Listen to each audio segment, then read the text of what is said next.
Hello everyone, मैं Lokendra Chaturvedi विश्वगुरु classes में आपका हार्दिक स्वागत करता हूं।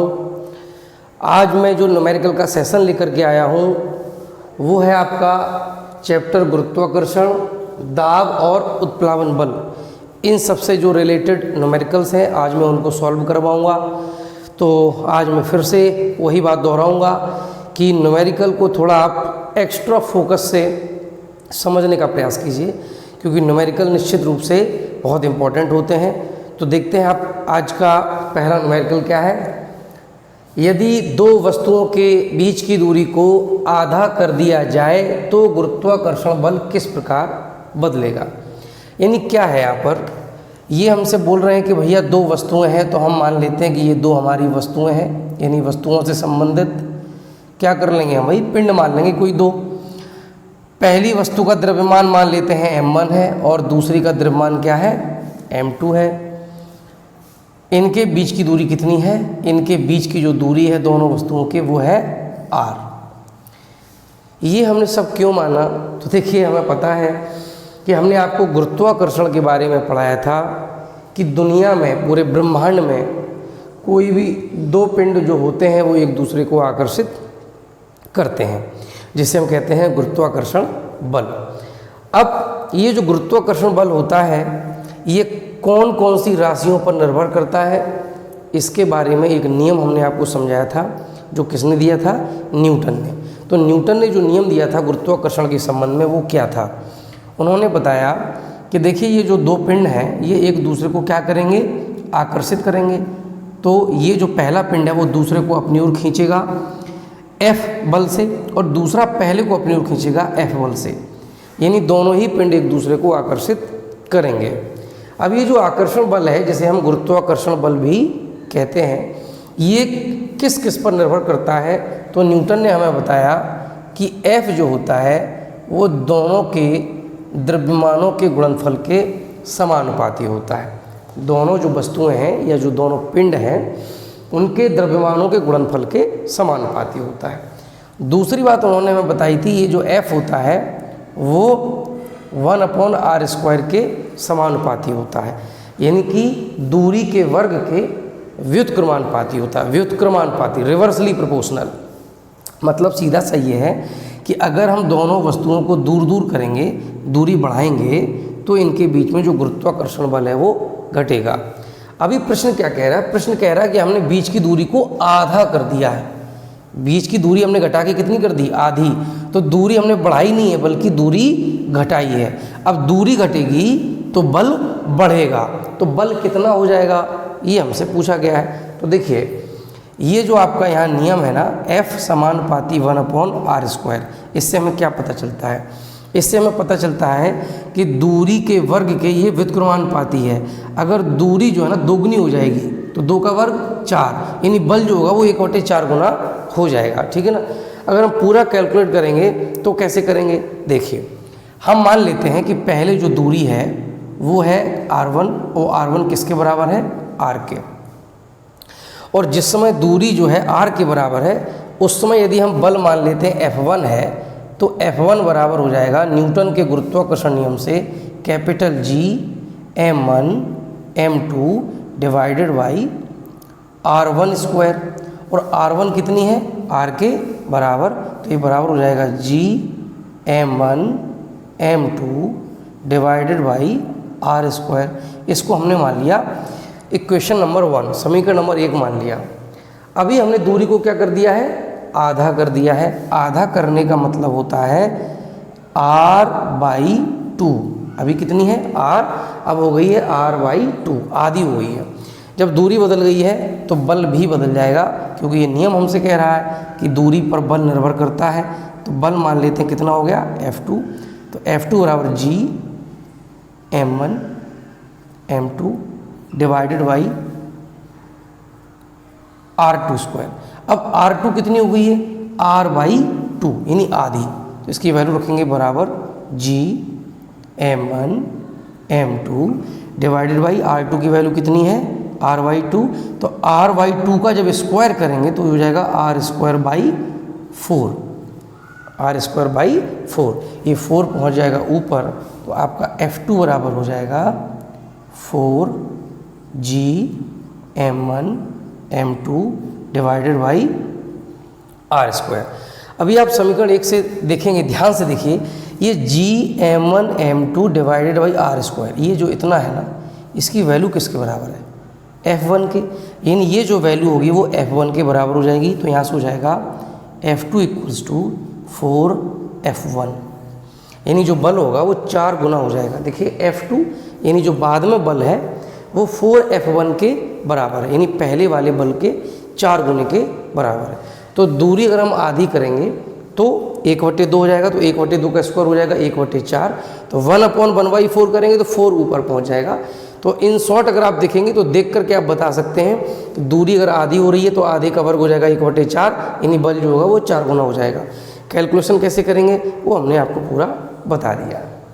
एक बार फिर से समझ लेते हैं। देखिए, ये दो वस्तुएं हैं जिनके द्रव्यमान हमने मान लिए m1 और m2 हैं, इनके बीच की दूरी r है। हमें गुरुत्वाकर्षण के बारे में ये पता है कि ब्रह्मांड में स्थित प्रत्येक दो पिंड एक दूसरे को आकर्षित करते हैं, आकर्षण बल लगाते हैं, और ये आकर्षण बल जो होता है वो किन किन राशियों पर निर्भर करता है, इस बारे में न्यूटन ने हमें नियम दिया है। और नियम ये दिया था कि गुरुत्वाकर्षण बल होता है वो दोनों वस्तुओं के द्रव्यमानों के गुणनफल के समानुपाती होता है, m1 इंटू m2 के प्रोपोर्शनल हो जाएगा। दूसरी बात उन्होंने बोली थी, दोनों वस्तुओं के बीच की दूरी के वर्ग के व्युत्क्रमानुपाती होता है, दूरी के वर्ग के व्युत्क्रमानुपाती होता है। जब इन दोनों को हम मिलाते हैं ना तो हमारा क्या समीकरण बनता था? तो हमारा समीकरण बनता था F proportional to m1 into m2 divided by r square. और जब हम इस प्रोपोर्शनल के साइन को इक्वल में चेंज करते हैं तो एक कांस्टेंट आता था capital Gm1 m2 divided by R square. ये था न्यूटन का गुरुत्वाकर्षण संबंधी नियम। तो इसी नियम को हमने यहाँ पर लगाया हुआ है। सवाल में कह रहे कि हमने दूरी को आधा कर दिया है, तो हम मान लेते हैं कि पहले जो दूरी है वो कितनी है? r है। जब दूरी r है तो उस समय बल कितना है? F1 है। तो F1 बराबर क्या होगा? इस फॉर्मूले से देखें, F1 बराबर होगा Gm1 into m2 divided by r1 square. r1 माने इनके बीच की जो पहले दूरी है r1 है कितनी? r के बराबर, तो ये हो जाएगा Gm1 m2 divided by r square. इसको मैंने समीकरण नंबर 1 ये मान लिया, नाम दे दिया। अब क्या करते हैं, दूरी को हम आधा कर देते हैं। आधा करने का मतलब है r पहले थी, अब आधी होगी तो r डिवाइडेड बाई 2, ये बाद की दूरी है। तो जब दूरी बदल गई तो बल बदल जाएगा। तो इनके बीच का जो बल है वो हो गया F2 बराबर Gm1 m2 divided by r2 square. अब r2 की वैल्यू है r/2, ये हमने यहाँ पे रख दी, तो हो जाएगा Gm1 m2 divided by r/2 का स्क्वायर करेंगे तो हो जाएगा r स्क्वायर बाई 4। अब ये 4 ऊपर पहुँच जाएगा तो F2 बराबर हो जाएगा 4 Gm1 m2 divided by r square. अब आप ध्यान से देखेंगे, ये जो इतना व्यंजक है इसकी वैल्यू सीधे सीधे किसके बराबर है? समीकरण 1 से F1 के बराबर है। तो F2 बराबर हो जाएगा 4F1, यानी जो बल होगा वो 4 गुना हो जाएगा। ठीक है, अब देखते हैं अगला न्यूमेरिकल। अगला न्यूमेरिकल है, एक गेंद ऊर्ध्वाधर दिशा में ऊपर की ओर 49 मीटर पर सेकंड के वेग से फेंकी जाती है। ज्ञात कीजिए, हमें क्या क्या पता करना है। गेंद द्वारा प्राप्त अधिकतम ऊंचाई, सेकंड पृथ्वी की सतह पर वापस लौटने में लगा कुल समय। ये हमें दे क्या रहे हैं, पहले तो ये समझो। ये हमसे बोल रहे हैं, जैसे ये मान लीजिए ये पृथ्वी है, यहाँ से हमने एक गेंद फेंकी, यहाँ से हमने एक गेंद फेंकी, कहाँ? ऊर्ध्वाधर ऊपर की ओर, ऐसे ऊपर की ओर फेंकी। और किस वेग से फेंकी? 49 मीटर पर सेकंड के वेग से फेंकी। तो ये है गेंद का प्रारंभिक वेग कितना? 49 मीटर पर सेकंड। इस वेग से हमने इस गेंद को फेंक दिया। अब ये गेंद क्या होगा, जैसे जैसे ऊपर की ओर जाएगी वैसे वैसे इसका वेग घटता चला जाएगा। क्यों घटता चला जाएगा? क्योंकि हम सब जानते हैं कि पृथ्वी के गुरुत्वाकर्षण के कारण एक त्वरण काम करता है जिसे हम कहते हैं गुरुत्वीय त्वरण। और गुरुत्वीय त्वरण की जो दिशा होती है वो होती है हमेशा पृथ्वी के केंद्र की ओर, यानी ऊपर से नीचे की ओर। गति जो गेंद कर रही है वो नीचे से ऊपर की ओर कर रही है। तो ये जो त्वरण है ना वो अब त्वरण नहीं रहा, इसके लिए क्या हो गया, मंदन हो गया। क्यों? क्योंकि जो त्वरण की दिशा है वो वेग की दिशा के विपरीत है, लिहाजा वेग घटेगा। तो ये वेग धीरे धीरे घटता चला जाएगा और जैसे जैसे ये गेंद ऊपर जाएगी इसका वेग घटता जाएगा और एक पॉइंट पे जाकर के इसका जो वेग होगा वो 0 हो जाएगा। जब इस गेंद का वेग 0 हो जाएगा फिर ये ऊपर जाना बंद कर देगी। तो ये जितनी ऊंचाई पर जाकर के इसका वेग 0 होता है, ये ऊंचाई हम मान लेते हैं कितनी है, h है। तो इसी h की वैल्यू को हमें कैलकुलेट करना है कि ये गेंद कितनी ऊंचाई तक जाएगी। पहला क्वेश्चन क्या है, गेंद द्वारा प्राप्त अधिकतम ऊंचाई, यही पता करना है कि कितनी ऊंचाई तक ये गेंद जाएगी, पहला क्वेश्चन। दूसरा कह रहे पृथ्वी की सतह पर वापस लौटने में लगा कुल समय। अगर हम ये कह दें आपसे कि पृथ्वी की सतह से इस पॉइंट तक जाने में, सतह से उच्चतम बिंदु तक जाने में हमें मान लीजिए 5 सेकंड इस गेंद को लगते हैं, तो 5 सेकंड में ये ऊपर जाएगी तो 5 ही सेकंड में ऊपर से नीचे आएगी, यानी जो टोटल समय लगेगा वो दोगुना हो जाएगा, 5 का दोगुना 10 सेकंड हो जाएगा। तो अगर हम ये पता कर लें कि पृथ्वी की सतह से फेंकने के बाद ये इस पॉइंट पर कितने टाइम में पहुंची है और उसका डबल कर देंगे तो हमें पता चल जाएगा कि कितने टाइम में ये वापस पृथ्वी पर लौट आएगी। क्योंकि अगर ये यहाँ से यहाँ तक 10 सेकंड में गई है ना, तो 10 में ये वापस लौटेगी, तो 10 और 10 20 सेकंड हो जाएगा, करेक्ट। तो हम इसको सॉल्व करते हैं। देखिए ये जी जो है ना गुरुत्वीय त्वरण, जब हमें दिया गया होता है तो अलग बात है, तो जो दिया जाएगा वही वैल्यू लेनी है। लेकिन यदि नहीं दिया गया होता है तो हम इसकी वैल्यू लेते हैं कितनी, 9.8 मीटर पर सेकंड स्क्वायर। अभी आप देखिए, आपको इस गेंद की क्या है, इनिशियल वेलोसिटी यानी कि प्रारंभिक वेग पता है, अंतिम वेग पता है, गुरुत्वीय त्वरण पता है, आपको h ये कैलकुलेट करना है। बताइए, हमने गुरुत्वाकर्षण जब चैप्टर आपको पढ़ाया था तो हमने आपको बताया था कि जो ऊर्ध्वाधर किसी वस्तु को फेंका जाता है, जब वो ऊपर से नीचे आती है या नीचे से ऊपर जाती है, तो उसकी जो गति होती है वो एक सरल रेखी गति होती है। और उस स्थिति में जो हमारे गति के समीकरण होते हैं वो यहाँ पर भी लागू हो जाते हैं। बस कितना बदलता है उसमें, जो त्वरण होता है a, उसकी जगह पर हम लोग गुरुत्वीय त्वरण g ले लेते हैं, ठीक है ना। तो कौन सा समीकरण इसमें लागू होगा, गति का तीसरा समीकरण, गति का तृतीय समीकरण। देखिए गति का जो तृतीय समीकरण है वो है क्या, गति का तृतीय समीकरण है v² बराबर u² प्लस 2gh, ये है गति का तृतीय समीकरण। अगर हम इससे देखेंगे तो v क्या है, अंतिम वेग है, अंतिम वेग, तो v हो जाएगा कितना, 0, क्योंकि अंतिम वेग 0 है। u क्या होता है, प्रारंभिक वेग कितना है, 49 मीटर पर सेकंड। इसको हम मात्रक नहीं लिख रहे हैं क्योंकि आखिरी में हमें क्या कैलकुलेट करना है, h, तो h जो है वो ऊंचाई वो मीटर में ही आएगी, ठीक है। फिर प्लस 2, g की वैल्यू कितनी है, 9.8, यहीं पे समझना है आपको। ये जो वेग है इसकी दिशा ऊपर की ओर, त्वरण की दिशा नीचे की ओर, तो जो g की वैल्यू है वो हम प्लस में ना लेके किस में लेंगे, माइनस में। माइनस का 9.8 इंटू में क्या, h, कैलकुलेट करेंगे। 0 = 49 स्क्वायर, इसको हम क्या कर रहे हैं, 49 का हम स्क्वायर 49 इंटू 49 लिख लेते हैं। इसको मल्टीप्लाई करने की कोई ज़रूरत है नहीं क्योंकि अभी वो क्या होगा, यहाँ पे डिवाइड हो जाएगा, माइनस प्लस और माइनस का मल्टीप्लाई करेंगे तो वो माइनस हो जाएगा। 2 से हम इसमें मल्टीप्लाई करेंगे 9.8 में, तो ये हो जाएगा आपका 19.6 इंटू में h। अब ये वाला जो टर्म है, ये जो पद है ये वाला, इसको हम लाएंगे इधर लेफ्ट में, तो ये प्लस हो जाएगा, तो हो जाएगा 19.6 h इक्वल्स टू 49 इंटू 49। तो h इक्वल्स टू क्या होगा, 49 इंटू 49 डिवाइडेड बाई 19.6। अब अगर हम 19.6 से किसी एक में यानी 49 में डिवाइड करते हैं तो ये आपका कितना हो जाएगा, तो ये आपका हो जाएगा कितना, 2.5। 19.6 से अगर हम डिवाइड करते हैं तो ये हो जाएगा 2.5। तो 2.5 मल्टीप्लाइड बाई 49 49। तो ये हम कर लेंगे, तो ये आपका हो जाएगा कितना 122.5 मीटर, 122.5 मीटर। यानी ये जो हमारी गेंद है वो कितनी ऊंचाई तक जाएगी, 122.5 मीटर, इतनी ऊंचाई तक जाएगी। अब कितने समय में पृथ्वी पर लौट के आएगी, इसके लिए हमें कौन सा समीकरण लगाना पड़ेगा, गति का प्रथम समीकरण क्या है, v बराबर u प्लस ए टी की जगह हो जाएगा जी टी। ठीक है, v बराबर u प्लस जी टी।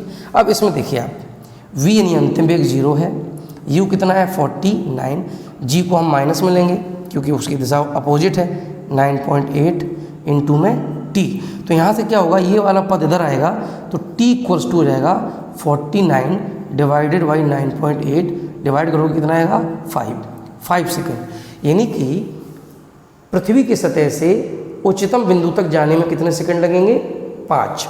तो लौट के आने में भी कितने लगेंगे, 5। तो टोटल पृथ्वी की सतह तक आने में समय लग जाएगा 5 का डबल यानी 10 सेकंड। अतः पृथ्वी की सतह पर लौटने में लगा समय कितना हो जाएगा, 2 × 5 सेकेंड, यानी कि 10 सेकेंड। इस तरीके से ये हमारे दोनों सवाल लग गए हैं। ठीक है, हम लोग इसको एक बार फिर से समझ लेते हैं। यहाँ पर क्या दिया था, एक गेंद है उसको ऊपर की ओर फेंका गया है, कितने वेग से, 49 मीटर पर सेकंड के वेग से। तो ये उसका प्रारंभिक वेग हो गया। ऊपर की ओर फेंकेंगे, त्वरण की दिशा कहाँ होती है, नीचे की ओर। तो जितने भी समीकरण हम लगाएंगे उसमें गुरुत्वीय त्वरण की वैल्यू हम माइनस में लेंगे क्योंकि त्वरण की दिशा अपोजिट में है। ठीक, पता करना है गेंद द्वारा प्राप्त अधिकतम ऊंचाई। मतलब सीधी सी बात है, ये गेंद जब ऊपर की ओर जाएगी तो उसका वेग कम होगा, किसी एक पॉइंट पे जाके इसका वेग 0 हो जाएगा। बस उसी पॉइंट की ऊंचाई हमें ज्ञात करनी है क्योंकि उसके बाद ये गेंद वापस लौटना शुरू कर देगी।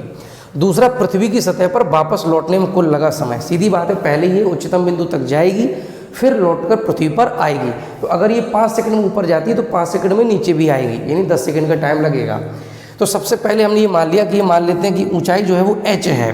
तो उस कंडीशन में गति का तीसरा समीकरण है v स्क्वायर बराबर u स्क्वायर प्लस 2gh। इसमें v अंतिम वेग है 0 हो जाएगा, u प्रारंभिक वेग है कितना 49, इसका स्क्वायर हो जाएगा, प्लस 2 इंटू जी की वैल्यू 9.8 होती है लेकिन माइनस में लेंगे, माइनस 9.8 इंटू h।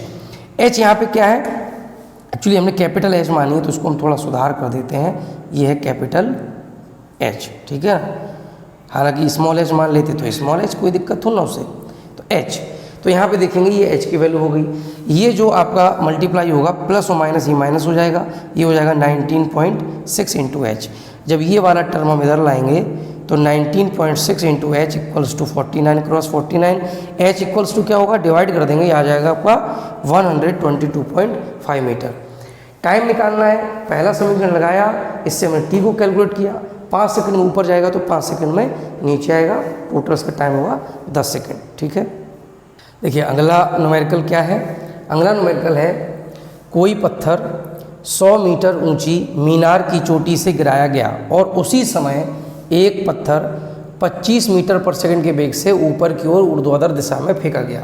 ज्ञात कीजिए कि दोनों पत्थर कब और कहाँ मिलेंगे। देखिए, जैसे मान लेते हैं कि ये एक मीनार है, ये क्या है, एक मीनार है। ठीक है, ये कितनी ऊंची है, इस मीनार की जो ऊंचाई है वो है 100 मीटर। ठीक है, ये मीनार की ऊंचाई है। क्या करते हैं, मीनार की चोटी से यानी यहाँ से, इस जगह से हम ऊपर से एक पत्थर हम नीचे की ओर गिराते हैं। तो सीधी बात, जब वो पत्थर छोड़ा जाएगा शुरू में तब तो उसे हमने पकड़ा हुआ होगा, यानी प्रारंभिक वेग तो इसका क्या होगा, 0 होगा, और इसको हम छोड़ देंगे तो ये पत्थर कहाँ आएगा, नीचे की ओर। और जो गुरुत्वीय त्वरण की दिशा होती है वो भी कहाँ होती है, नीचे की ओर। ठीक है ना, तो इस गुरुत्वीय त्वरण के कारण इस पत्थर का वेग लगातार बढ़ता चला जाएगा और ये तेज गति करता हुआ नीचे की ओर आएगा। लेकिन जिस पल ये पत्थर छोड़ा गया है ठीक उसी पल एक काम और हुआ है, एक पत्थर नीचे से ऊपर की ओर भी फेंका गया है। एक पत्थर नीचे से ऊपर की ओर फेंका गया, उसका वेग कितना है 25 मीटर पर सेकंड। तो इसका जो प्रारंभिक वेग है वो हो जाएगा 25 मीटर पर सेकंड, ठीक है ना। तो इस पत्थर को हमने नीचे से कहाँ फेंका, ऊपर की ओर। तो एक पत्थर देखिए ऊपर से और एक पत्थर नीचे से, दोनों एक साथ। एक पत्थर ऊपर से छोड़ा जा रहा, उसी समय दूसरा नीचे से फेंका जा रहा, एक छोड़ा जा रहा एक फेंका जा रहा। तो दोनों पत्थर बीच में कहीं ना कहीं तो मिल ही जाएंगे। क्यों? क्योंकि ये पत्थर लगातार नीचे आएगा और ये पत्थर ऊपर जाएगा, बीच में कहीं दोनों मिल जाएंगे। तो वही पूछा है कि ये दोनों पत्थर कब मिलेंगे और कहाँ मिलेंगे, यानी कि कितने समय में मिल जाएंगे और किस बिंदु पर मिलेंगे, ठीक है ना। तो देखिए इसके लिए हम मान लेते हैं कि इस पॉइंट पे वो मिल जाते हैं। सपोज इस पॉइंट पे वो दोनों पत्थर मिल जाते हैं। तो अब इस पॉइंट के लिए क्या होगा, जी की यहाँ पे हम दिशा दिखा देते हैं नीचे की ओर।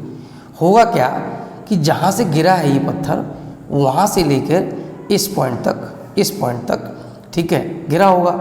मान लेते हैं ये जो पॉइंट है ये पृथ्वी की सतह से कितनी ऊंचाई पे है, x ऊंचाई पर है, ठीक है ना।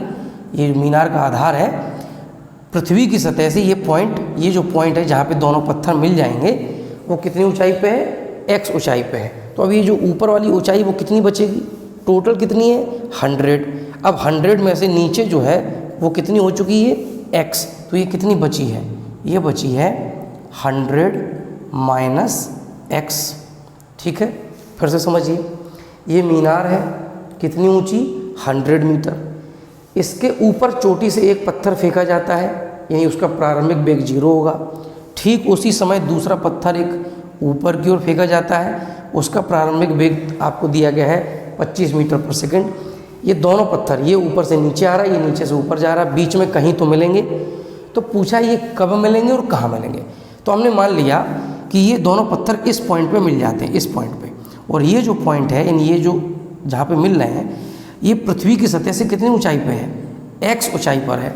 टोटल ऊंचाई कितनी है 100। तो ऊपर जो मीनार की चोटी है, चोटी से इस पॉइंट की दूरी कितनी हो जाएगी 100 माइनस x, क्योंकि नीचे की होगी x, टोटल है 100, ये कितनी बची 100 माइनस x, ठीक है। तो देखिए दोनों पत्थर एक साथ फेंके गए।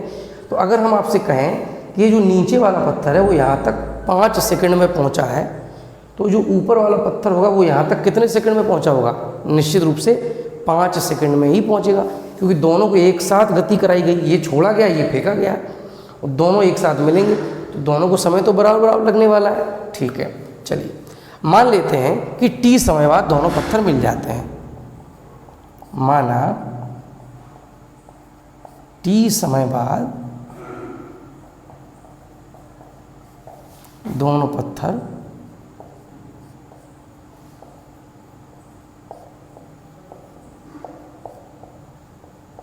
मिल जाते हैं, ठीक।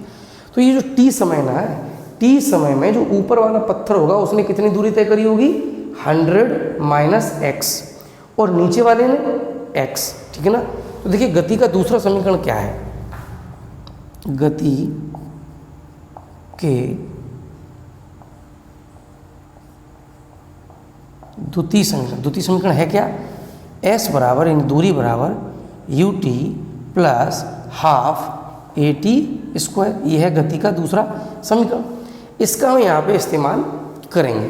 तो पहले हम देखते हैं ऊपर वाले के लिए, ये जो ऊपर से पत्थर आ रहा है इसकी हम बात कर लेते हैं। तो इसने कितनी दूरी तय करी t समय में 100 माइनस x, तो s की जगह हो जाएगा 100 माइनस x बराबर u यानी प्रारंभिक वेग। तो इस पत्थर का प्रारंभिक वेग कितना है 0, जब यहाँ रखेंगे u की वैल्यू तो ये पहला पद 0 हो जाएगा, प्लस 1/2 इंटू ए माने त्वरण होता है। यहाँ पे कौन सा त्वरण होता है, गुरुत्वीय त्वरण। अब आप देखिए ये जो पहला पत्थर है जो ऊपर से छोड़ा जा रहा है उसकी गति की दिशा कहाँ है, नीचे की ओर, ऊर्ध्वाधर नीचे की ओर, और त्वरण की दिशा क्या है नीचे की ओर, यानी सेम है। तो जो ए की वैल्यू होगी वो जी के बराबर कितनी लेंगे हम 9.8 इंटू में टी स्क्वायर। तो यहाँ से हमारा हो जाएगा 100 माइनस एक्स इक्वल्स टू, ये 0 है तो ये हो जाएगा आपका 1/2 इंटू में 9.8 इंटू में टी स्क्वायर। इसको हम इक्वेशन नंबर 1 मान लेते हैं। अब बात करते हैं दूसरे पत्थर की जो नीचे से ऊपर की ओर फेंका गया है उसकी अगर हम बात करें तो उसने कितनी दूरी तय करी है, x, नीचे वाले पत्थर ने x दूरी तय करी है। इसका प्रारंभिक वेग कितना है, 25, तो u 25 हो गया इंटू t, तो t तो हमने t माना ही है, plus half A T square, यहाँ पे ए की जगह क्या हो जाएगा g। अब यहाँ पे समझिए जो पत्थर नीचे से फेंका जा रहा है उसकी गति कहाँ हो रही है, ऊपर की ओर, और त्वरण की दिशा कहाँ है, नीचे की ओर, अपोजिट है, तो g को हम माइनस में लेंगे, तो ये आपका हो जाएगा ut माइनस हो जाएगा 1/2 इंटू में g की वैल्यू 9.8 इंटू में t स्क्वायर, इसको हम मान लेते हैं समीकरण नंबर 2। अब हम समीकरण 1 और समीकरण 2 को जोड़ देते हैं आपस में, तो समीकरण 1 प्लस समीकरण 2, इन दोनों को हम जोड़ देते हैं। जब हम जोड़ेंगे तो अब लेफ्ट साइड में देखिए x माइनस का है, ये प्लस का, तो ये कट जाएंगे, कैंसिल हो जाएंगे, कितना बचेगा 100 इक्वल्स टू, यहाँ पे देखिएगा ये जो आपका पद है ये 1/2 इंटू 9.8 टी स्क्वायर, ये आपका पॉजिटिव है, प्लस का है, और सेम जो पद है इसमें ये माइनस का है, तो ये भी कैंसिल हो जाएंगे, कितना बचेगा 25 इंटू टी, तो यहाँ से टी की वैल्यू जब कैलकुलेट करेंगे 100 डिवाइडेड बाई 25 कितना आ जाएगा 4 सेकेंड, यानी कि ये जो ऊपर वाला पत्थर है छोड़े जाने के 4 सेकंड के बाद ये दोनों बीच में कहीं मिल जाएंगे। तो अब t की वैल्यू हमने कैलकुलेट कर ली, कब मिलेंगे ये हमें पता चल गया, आप कहाँ मिलेंगे, यानी हमें x को भी कैलकुलेट कर लेना है। तो समीकरण 2 में हम t की वैल्यू रख देते हैं, यहाँ पे लगा देते हैं समीकरण 2 से, देखिए क्या है, x equals to 25 into T, 25 into T, तो 25 इंटू टी की वैल्यू 4 माइनस का 1/2 into 9.8 into T square, T मतलब 4 सेकेंड है, इसका स्क्वायर, ये हो गया आपका 100 माइनस ये 4.9 हो जाएगा, 4.9 इंटू 4 का स्क्वायर 16, ठीक है। तो इसको हम कैलकुलेट करेंगे, 100 माइनस ये आपका हो जाएगा कितना 78.4, ठीक है। अब इसको हम इसमें से माइनस कर देंगे तो आपका ये कितना हो जाएगा 21.6 मीटर, ठीक है। तो इस तरह से हमें x की वैल्यू मिल गई। तो हमें क्या पता चल गया कि जो हमारी ज़मीन है, जो पृथ्वी की सतह है, उससे कितनी ऊंचाई पर 21.6 मीटर ऊंचाई पर ये दोनों पत्थर आपस में मिल जाएंगे, ठीक है। इसको अच्छे से समझ लीजिएगा।